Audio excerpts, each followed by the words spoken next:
ازيكم يا شباب؟ جاهزين نبدأ رحلة جديدة في عالم البرمجة؟ النهاردة هندخل على موقع كودي وهنبدأ نحل مسائل مع بعض خطوة بخطوة، ويلا بينا نبدأ التحدي. مبدئيا كده أنا كنت عاملة فيديو اوريدي في كود، وأسفة كمان إني اتأخرت عليكم الفيديوهات. أنا عارفة الأسبوع اللي فات ما عملتش، أنا آسفة جدا، كان عندي ضغط جامد جدا. تمام، فده أول حاجة. تاني حاجة، احنا اتفقنا إن احنا اوريدي كده كده إيه، هنعمل فيديو لكود شيف وفيديو لكودي عشان نفضل مستمرين، طالما بدأنا في حاجة نكملها للآخر. تمام، أنا بحب كده. تمام، ماشي. ايه كمان؟ حابه اقول لكم ان انا ايه، انا مش هبدا معاكم، انا كنت بادئه معاكم اوريدي ايه شابتر 1.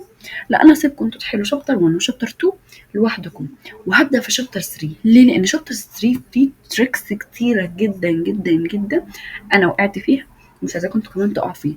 وكمان هيبان حتى من عنوان، اكيد بان من عنوان ايه الفيديو بتاعنا. تمام تمام يا شباب. فايه اللي يقف مع اي حاجه، اي حاجه في شابتر 1 شابتر 2، اللي مثلا سبقني وعنده سؤال سواء كان في الكود او في اي حاجه، انا موجوده. اكتبوا لي في الكومنتس، ممكن كمان تدوني اسم الشابتر، او تدوني اصلا إيه كان مطلوب منكم ايه، وانا موجوده في اي وقت. حتى لو كان حسيت ان الموضوع ممكن كان محتاج فيه شرح، اكيد مش هتاخر عليكم وهعمل لكم فيديو ليه بالشرح اللي انتوا طلبتوه. تمام، يلا بينا نبدا عشان ما نتاخرش عليكم. اول حاجه عندنا شابتر 3 سيكشن 1، عندنا حاجه اسمها type declaration. تمام، احنا already كده كده completed this lesson، فهنشوف مع بعض ايه هو التايب declaration. declaration يعني ايه؟ انا قلت لكم ان احنا لو في كلمه مش عارفينها معناها بنعمل ايه، بنروح على جوجل ترانسليت وايه، ونبدا نكتب ونبدا ناخدها كوبي ونقوم حاطينها. قبل ما نبدا، هات يلا كده ايه، كوبايه النسكافيه او كوبايه القهوه، يلا ودماغ كده وايه، وعايزين نركز. قال لك يعني اعلان النوع. يعني ايه برضو ايه اعلان النوع ده؟ نعرف دلوقتي، مش عايزين نسبق الاحداث. And بيقول لي in C++ variable have fixed types and can only hold values of the specific type. في C++ الفاريبل بتاعتنا ليها fixed type، يعني type ثابتة. fixed يعني ثابتة أو محددة أو مش بتتغير زي كده. يقول لك fixed chip in the solid مش عارف ايه، والsolid والliquid والحاجات اللي انت بتاخدها في الساينس دي، هي كده fixed type برضو هنا، يعني حاجة ثابتة أو نوع ثابت. طيب and can only hold the values of the specific type.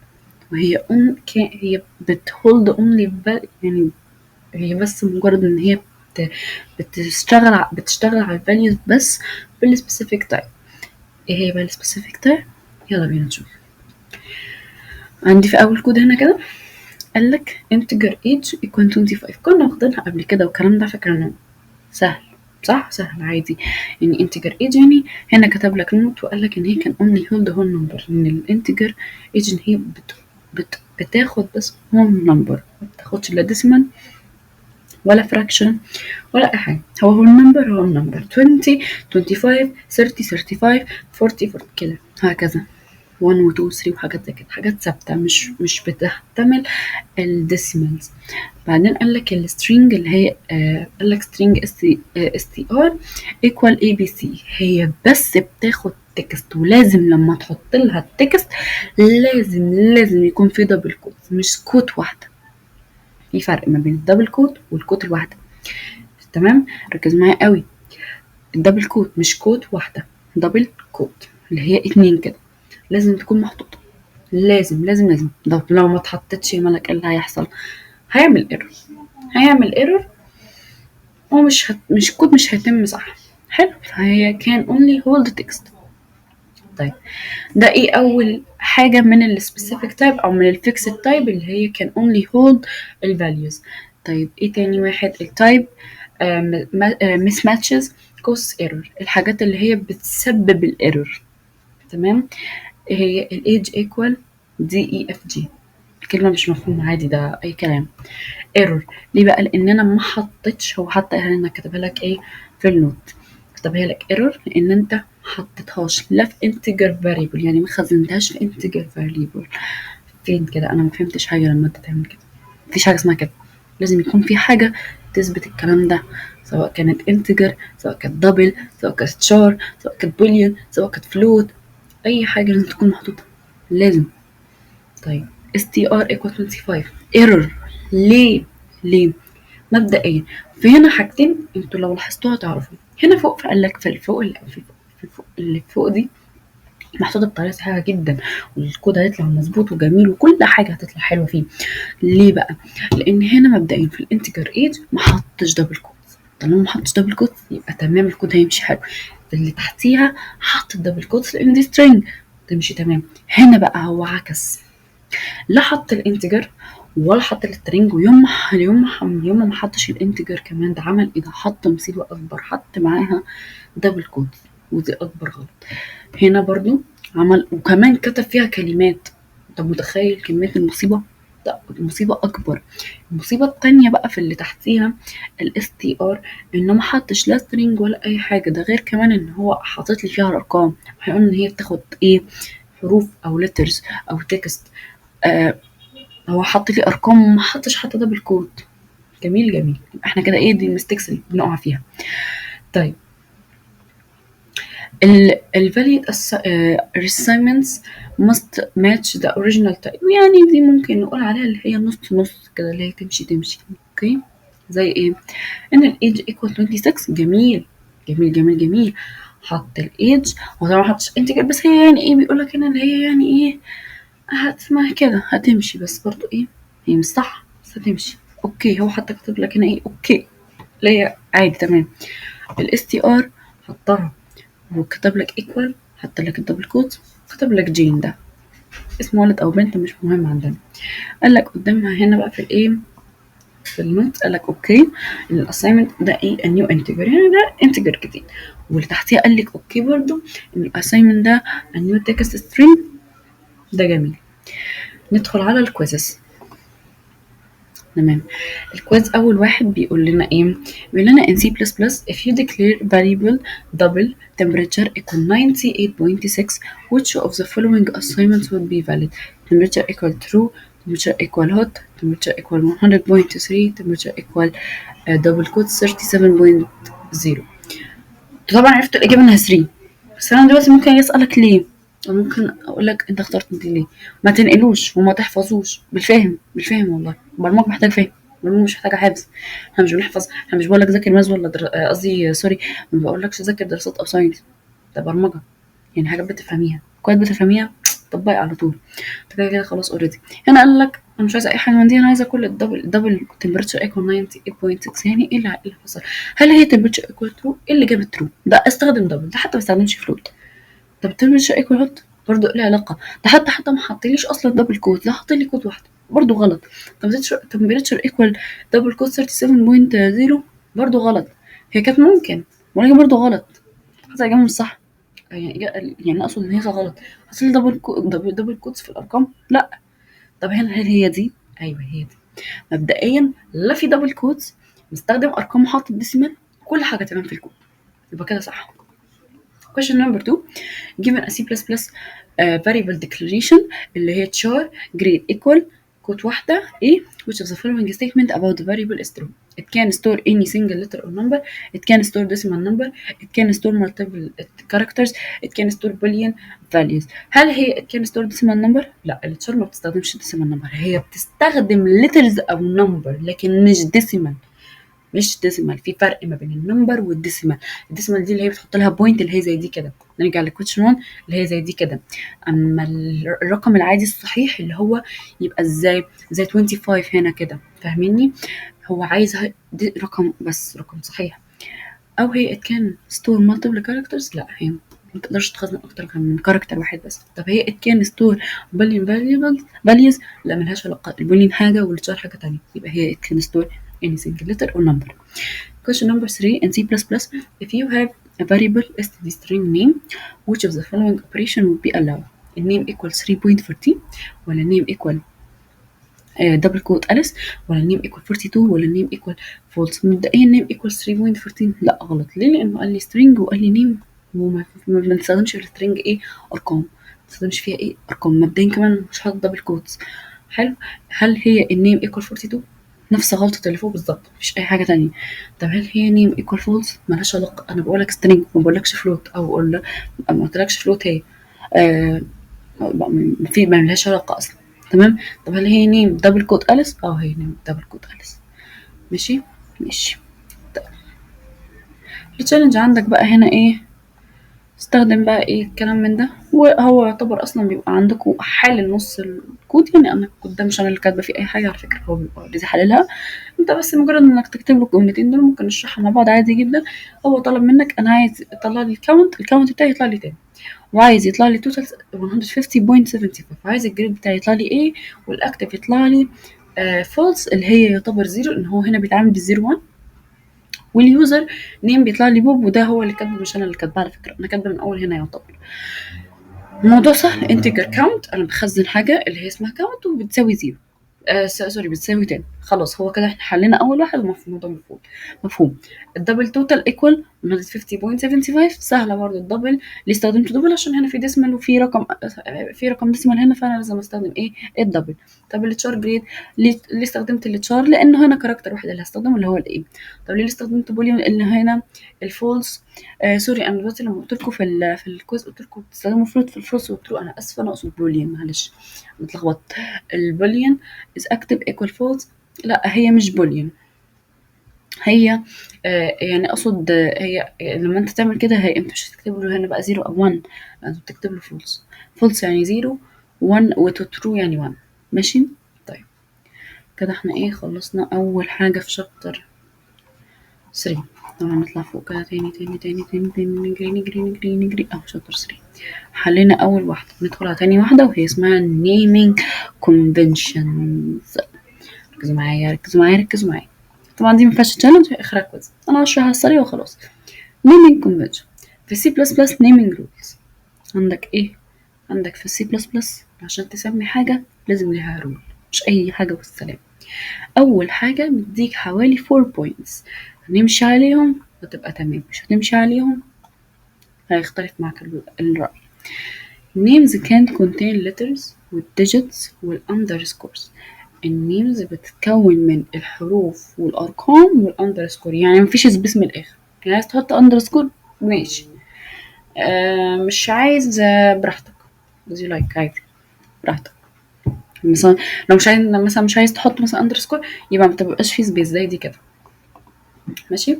النيم must begin with a letter or underscore.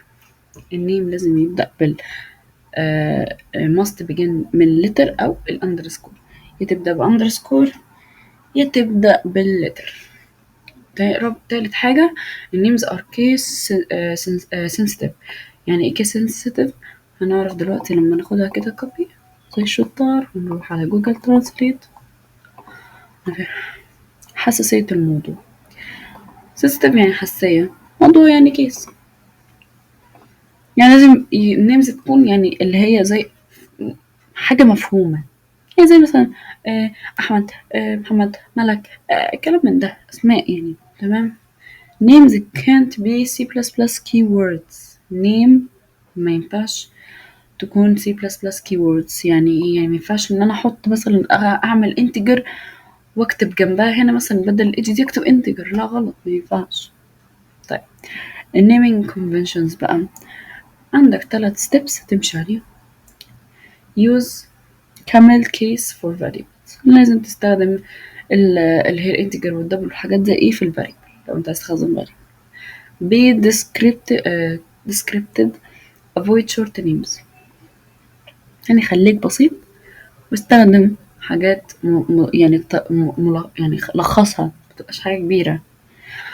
و avoid single letter name except for counters، خلي السنجل خليك يعني لازم يعني خلي ان الليترز بتاعتك تكون سنجل متكونش دبل، فاهمني؟ يعني حاول عادي. طبعا ده ما عدا ايه الكاونتر، حاجات اللي هي بتتعد. طيب قال لك examples بقى integer age equal 30 جميل، double total price equal 115 جميل، استخدم الدبل مع decimal، والinteger number of students ماشي. الباد example ده good example. الباد example اللي هو استخدم integer a equal 30، لا عايزك تستخدم لي كلمة ايه دي ايه. طب التست كيس بنستخدم فيها تي عشان تمشي، هي تمشي على فكرة عادي، هي تمشي مش عيبة. ومش هيعمل لك ايرور، بالعكس عادي تمشي جدا زي ما بنمشي على تيست كيس عادي خالص، بس الشكل بيكون احسن. فاهمني؟ الدبل توتال برايس لا غلط، مش حلو. مبدئيا خليهم كلهم، انت مخليهم كلهم كابيتال وحاطط لي اندرسكور، هي اندرسكور مش غلط، بس في نفس الوقت اعملهم لي كلهم كابيتال، لا مش عايزهم كابيتال، عايزهم كلهم سمول. 150.99 الاجابه صح، ولكن هو ده بس الغلط. انتجر ان، لا مش واضحه ايه الان دي يعني، مش لا لا مش حلو. فاهمني؟ طيب هنا عندك الكويز in a program tracking inventory for a small bookstore which of these variable names best follow C++ naming convention and readability guidelines. يعني يعني في واحد فاتح زي بوك ستور كده صغنطوط، هو عايز يعرف ايه افضل اسم ممكن من السي بلس بلس يقدر ان هو يكون سهل في القراءة واللاينز بتاعته تكون بسيطة يعني. هل هي بي كي اندرسكور سي ان تي؟ انت لو كتبت كده مش فاهم انت بتقولي قصدك ايه. نمبر اوف بوكس، وخليكم لهم كده تروح حاطط لي كل واحدة جنبها اندرسكور، لا. بي سي اي بي سي ده لا، يبقى هي بوك كاونت. بعد كده قال لك which of the following is valid variable name in C++ that follows the rules for naming but doesn't follow the recommended naming convention. هو بيقول لك يعني ان كل اللي قدامك دول كلهم صح ما عدا واحده مش صح. هل هي توتال برايس؟ لا توتال برايس جميله مفيهاش اي غلطه. توتال برايس دي برضو جميله مفيهاش اي غلطه. توتال اندرسكور برايس برضو مفيهاش اي غلطه. هي دي اللي فيها غلط ليه؟ لانه بدأ اولا باندرسكور وحاطط لك هنا وحاطط لك في النص اندرسكور، فهي دي ايه الغلط. ندخل على اللي بعده، الاسم ده سهل يعني فايه مش هياخد مننا وقت. ندخل على اللي بعده، خلصنا ده وخلصنا ده، ندخل على ده الريكاب initialize variable. بيعمل لك زي كده ايه زي بيعمل لك مراجعة يعني على الفاريبلز اللي انت خدتها. الانتجر والدبل ده مفيش هنا حاجة يعني، ما هشرح لك الكود على السريع، ويعتبر الكود ده انت مش بتكتبه اصلا، هو اوريدي بيكون كاتبه لك انت، بس يعني يا دوب ممكن تكتب اول 3 سطور اللي هو كاتبهم دول، لا اكتر ولا اقل. طبعا دول كانوا مكتوبين بالانجليزي بس انا حولتهم بالعربي عشان اعرف اشرحهم. انتجر k equal 88 يقصد ان ده متغير صحيح، ان الدبل بي اي هو عايز هنا هو عايز الاول بوت ان يطلع لي الكي يطلع لي 88 والبي اي يطلع لي 3.14 والنيم يطلع لي بوت. يبقى هعمل انتجر k equal 88، بعدين هعمل دبل، استخدمت الدبل عشان في هنا ديسمال، يبقى هعمل 3.14. وطبعا حط هنا في الاس تي دي string name equal book. الموضوع سهل طبعا، اللي تحت ده هو اللي بيبقى كاتبه يعني مش هتكتب نفسك فيه. ندخل على الليسون اللي بعده يا مسهل، يلا يلا يلا.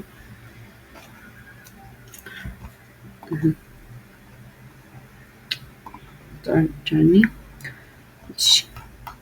ندخل على اللي بعده، احنا خلصنا ده خلصنا ده خلصنا ده. ندخل على التايب كاستنج بارت 1. ركز معايا قوي، ده انا اصلا عايزه تبقى الشابتر ده عشان اقول لك هنا بقى تبدا الاخطاء اللي انا وقعت فيها واللي انا متاكده ان انا وقعت فيها. حلو، مش متضايقه ان انا اقول كده. طبعا هنا مفيش اي كويز، بس في اللي بعده هتلاقي فيه كويز، وده اخر حاجه هشرحها ان شاء الله في الفيديو. التايب كاستنج بارت 1 يعني ايه؟ يعني ايه تايب كاستنج بارت لا مش دعوه بارت 1. يعني ايه تايب كاستنج؟ يعني تعال نقرا كده ونشوف. انا مش هشرح حاجه، انا هقرا الاول عشان افهم وافهمك. التايب كاستنج convert value from one data type to another. there are two types. كده انا يعتبر فهمتك وانت اكيد فهمت. لا برضه ما فهمتش، طب هفهمك. يقصد ان الكاستنج او التايب كاستنج ده بيتكون من الفاليوز اللي هي بتنتقل من داتا الى داتا اخرى. يعني ايه؟ فهمني بقى. يعني اقصد ان مثلا عارف انت هي عامله شبه زي نظام زي نظام بتوع زمان هم بقى ايه. مثلا انت كان زمان يعني ايه بياخدوا مثلا انا مثلا عايز دلوقتي اشتري كيلو طماطم، فانا اديك قصادها مثلا قمح واخد الطماطم. فاهم؟ هي حاجه شبه كده يعني. بس هفهمك دلوقتي بالتايبس اللي عندنا. احنا عندنا اوريدي تو تايبس، لو فهمتهم هتدخل على بارت 2 تفهمها خلاص كده. الامبليسيت كاستنج اللي هي الاوتوماتيك، اللي هي بتحصل اوتوماتيكلي، اللي انت لا تتعب نفسك ولا هي تتعبك، وكلنا في الهوا سوا من الاخر. طيب هنشوف الكود. integer number equal 5. ماشي عادي، ده حاجة طبيعية، مفيش حاجة صعبة. double decimal equal number. ايه ده؟ ايه ده بقى؟ ايه ده بقى؟ انا كده دخلت الاتنين على بعض. دخلتهم على بعض. طب يعني ايه ده؟ في ايه اللي حصل؟ ركز معايا. انت قلت integer صح؟ خزنت الانتجر فيها ايه؟ number. خزنت في النمبر ايه؟ 5. اوكي كده، يعني كده النمبر بقى اسمها النمبر دي من جواها كده، جواها 5. طيب نزلت تحت وكتبت دبل وخزنت فيها ديسيمال، وقلت للديسيمال انه يطلع لي النمبر اوتوماتيكلي انه لازم يطلع لي النمبر يكون فيه ديسيمال. طب انا اصلا كاتبه النمبر، خليه هو النمبر، ما خليه رقم صحيح اللي هو ال5، هيطلع له ديسيمال دي ازاي؟ هو اوتوماتيكلي هيفهم فهيطلعها لك. حتى هو انا كاتب لك ايه؟ اوتوماتيكلي بيكم 5.0، هتطلع 0.0. طب ليه ما طلعش 0.1؟ هي كده مفيش حاجه اسمها 0.1، هي 0.0. طب اللي بعدها، شوف اللي بعدها، مثال بسيط اللي بعدها. integer x equal 7 double result equal x divided 2.0. integer x equal 7 بسيط. الدبل result equal x divided 2.0. ايه ده بقى؟ انا دخلت الاكس، انا هنا كده، ده بص فوق انا كده دخلت الانتجر على الدبل، وتحت دخلت الانتجر على الدبل. فاهمني؟ يعني الدبل ريزلت ايكوال اكس ديفايدد 2.0.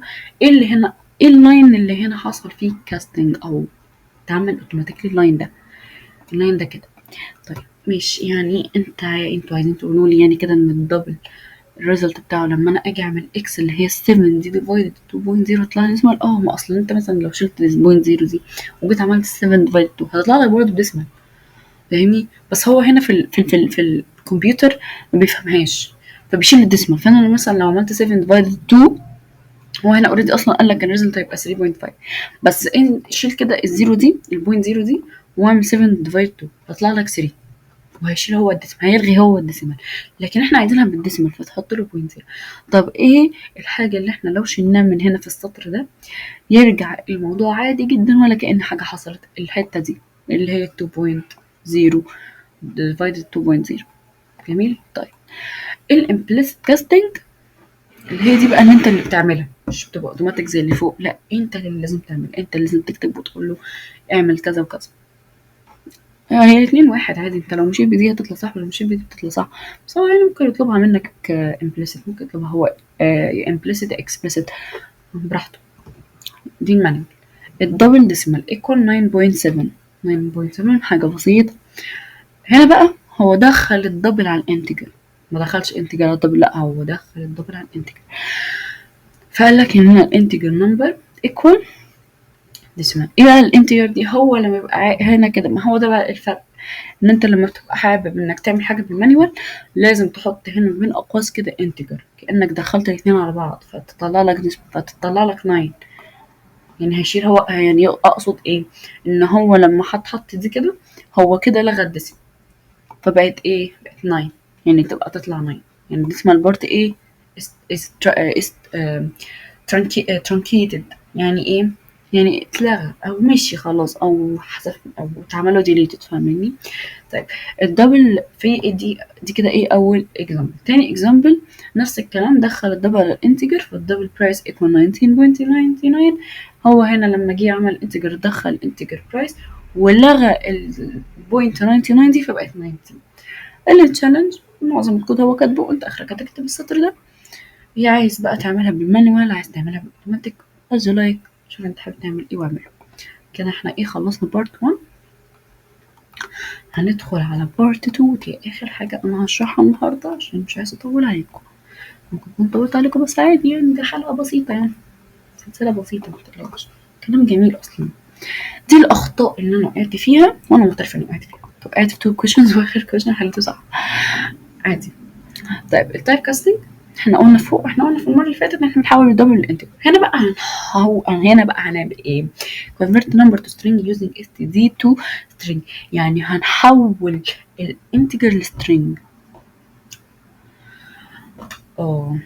يبقى الكلام الكبير ده، ركز معايا هو دي اخر حاجه. ان انا هنا جيت قلت لك اول اكزامبل ان الانتجر نمبر ايكوال 789، وقلت لك بعد كده الاند سترينج تيست كيس ايكوال تو اندرسكور سترينج ما بين اقواس نمبر. ماشي. ايه يعني ايه انتجر نمبر؟ سهل، 789 عادي. طب ايه سترينج تيست كده؟ سترينج تكست اللي هو السترينج الجمل، الحاجه اللي احنا نحط فيها تكست،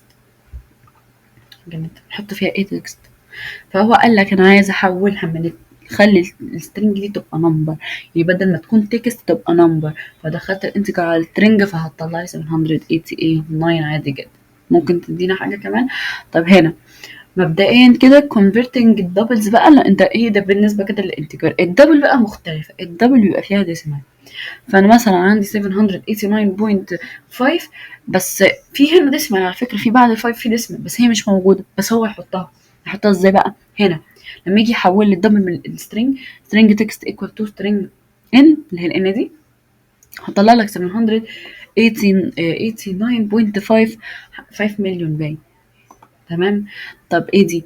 ايه بقى الزيروهات دي الزيروهات المخفيه. هنا قال لك انا هنا ما ادكش هنا ملاحظه عشان انا كنت عايزه اشرحها لك اكتر، ان بعد الدبل لما بتيجي تحول الدبل لسترينج ايه اللي بيحصل؟ بيخلي اللي بيحط لك بعد الديسيمال ست ارقام. يعني هنا زي هنا 789 لو هو عمل كده بالدبل، طبعا ده مستحيل ان لازم الدبل يكون فيها ديسيمال، بس لو افترضنا يعني كده اللي هيحصل اللي المفروض تعمل هيتحط بعدها 6 ديسيمال. طب ايه اللي ممكن يتحط؟ الزيرو، هي الزيرو مفيش غيرها. فهنا كده هنا كان اوريدي في واحد، فيعتبر ادي واحد، يبقى هزود عليهم 5. ماشي. الكونفرت هنا بقى اللي هي الستوري.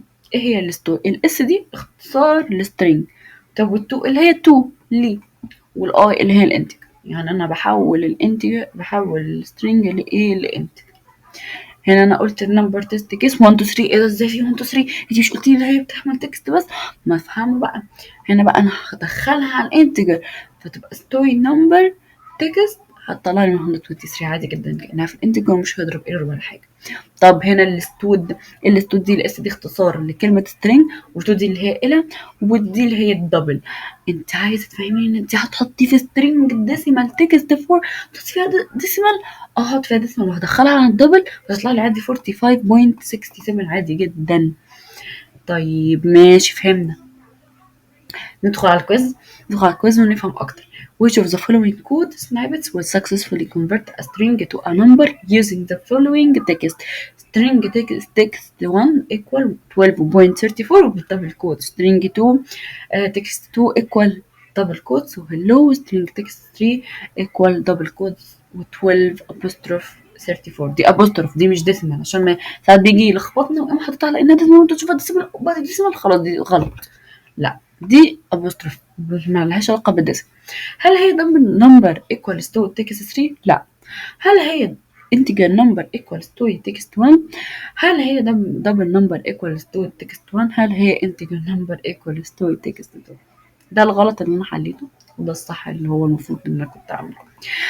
طب ليه يا ملك اخترتي دي وما اخترتيش دي؟ او ليه، اقصد ليه اول ما شفتيها اخترت دي؟ اتلخبط، وقعت فيها. هو قال لي هنا في الفولوينج هو عايز يعرف ايه هي السترينج الصح اللي المفروض كانت تطلع، وما تنفعش تو على فكرة. ليه ما تنفعش تو؟ لان هو قال لي انا عايز الكونفرت سترينج تو a number using the text، هو عايزها النمبر، وانا ما قلتلكش حاجة اصلا فيها هنا ابوستروف، وانا استخدمت تكست تو، وهو كان عايز نمبر ما كانش عايز لتر. وانا لما جيت اعمل انتجر نمبر عملتها ستوري. هي ده على فكرة هي صح، هي كده كده اصلا كود كده كده صح، بس هو ما طلبش مني، هو مش عايز التكست، هو عايز نمبر. فايه اخترت الدبل نمبر ايكوالز تو تكست 1. طب ليه ما اخترتش انتجر نمبر ايكوال؟ ما لهاش علاقه. ازاي؟ طب ازاي اصلا تكست 1 وانتجر ازاي؟ مبدئيا كده هنا في ديسمال، وقلنا الديسمال ما بيجيش غير معاها الدبل. طب وهنا ليه ما اخترتيهاش؟ لان اولا دي دبل والدبل ما بيجيش معاها غير ديسمال، ودي ايه ابوستروف، فاي حد لو شافها هيقوم مختار دي على طول. ليه؟ عشان هو افتكر ان دي ديسمال ودي اصلا ايه؟ طب دي قصدي ابوستروف. جميل. حلو. Which function should be used to convert a string containing الايه additional number to double. هل هي ستود، هل هي تو دبل، هي سترينج تو دبل، هل هي دبل كونفرت؟ مبدئيا انا اللي اديتك دي ولا اديتك دي، انت ما تعرفش عنهم حاجه، يبقى انت طيب هي انا اللي اديتك دي ولا اديتك دي، حلو. فهي ستود وسترينج تو دبل، ماشي. سترينج تو دبل ما تنفعش، فهتبقى ايه ستود.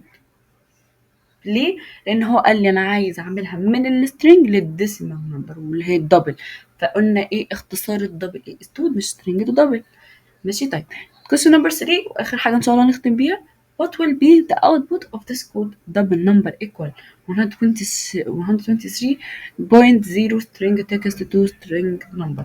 هل هي دي، هل هي دي، هل هي دي، هل هي دي، هل طب دي ليه ما تنفعش؟ غلط. ليه؟ لان هو حول دبل السترنج، وانا قلت لما بتحول دبل السترنج اللي بيحصل بيبقى فيه بعد الديسيمال بيبقى فيه 6 ديسيمال، وهنا اوريدي كان في واحده فهيضيفها على 5. طب هنا ما تنفعش لان انا حولتها دبل سترينج. هي فكره صح، هي فكره صح، بس مبدئيا غلط. لان انا لو ما كانش في سترينج تكست دي كانت تمشي، ولكن هو اوريدي فيه فمش هتنفع، لازم يتحط لها في زيروهات بعدها. دي لا، ليه؟ لان في دبل كوت، ما فيش حاجه اسمها دبل كوت. لا كمان مش حته كمان فيها دبل كوت، لا هي صح على فكره دبل كوت، ولكن برضو نفس الغلطه اللي هي مفيش بعدها ديسمالز، وهنا عشان كان في مفيش دبل كوت. فالإجابة الصحيحة هذه الإجابة الإيه الصحيحة بتاعة المسألة question number 3. وكده نكون خلصنا أول مسألة أو أول مسائل على كودي. لو عجبك الفيديو متنساش اللايك والاشتراك عشان نكمل التحدي اللي جاي سوا، واللي جاي أقوى بكتير. باي باي.